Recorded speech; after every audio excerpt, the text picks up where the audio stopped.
Hey guys, how you doing? I'm back. You know, Reese basses are a big deal, right? We all know it's very common to stumble upon them, whether it's bass music, drum and bass, dubstep, whatever. So in this video, I'm going to show you how to make a Reese bass using only Ableton stock devices. Let's get to it. So let's start by loading up an operator synth. And the first thing we want to do is choose oscillator A's wavetable. So we're going to go over here and select saw D.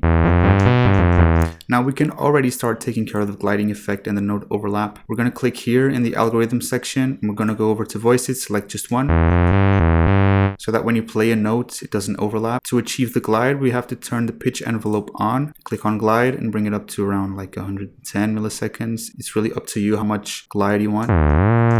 Next up, we'll want to select oscillator B's wavetable, and it's also going to be a sawtooth. We're going to bring up the level.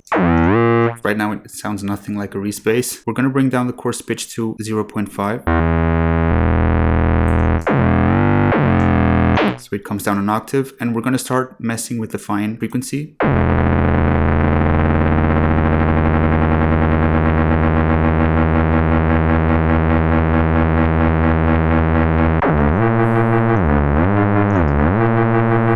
Just a quick word, join my Discord server. I'll give you free stuff, just saying. The link is in the description. Next, in the filter frequency section, we'll want to select the bend stop filter frequency, and we'll want to bring up the resonance a little bit, to maybe around 60%.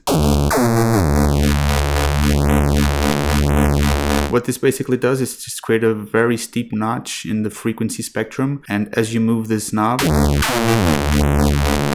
the notch moves itself. Basically, this is saying where the notch is located. Right now, it's located at 1.87 kilohertz. We basically want to find a sweet spot for the position of the frequency.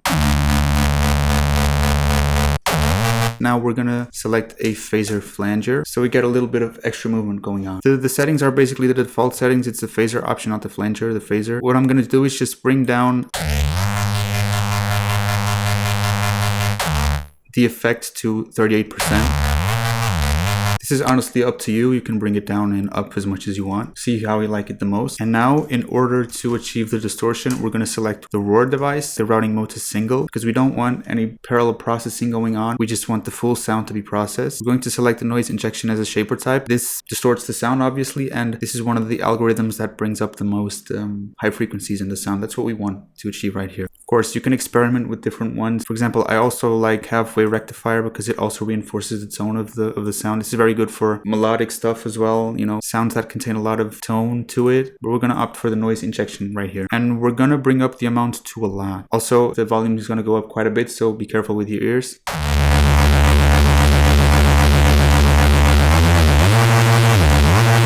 In my opinion, it has a little bit too much high frequencies. We can attenuate the amount of high frequencies by bringing down this tone amount knob right here.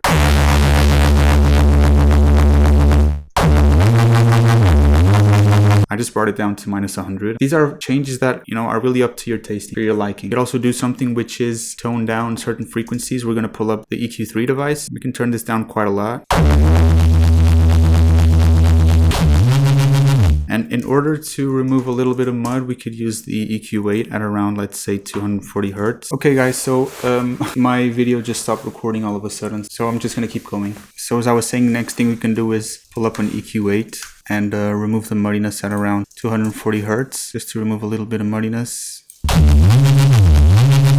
We can also tame the harshness at around 4000 hertz. Bring this down a little bit. And to control the very lows and the mids as well, we can pull up a multi-band dynamics device. We can just leave the settings as they are. They are quite good. It's a very soft compression. And to prevent it from peaking, we can use a limiter as well. And from here, it's honestly up to you. We can add an auto filter. I would also maybe in this case add another EQ8 just to remove the very highs a little. And of course, you can process it as much as you want. Your CPU is the limit.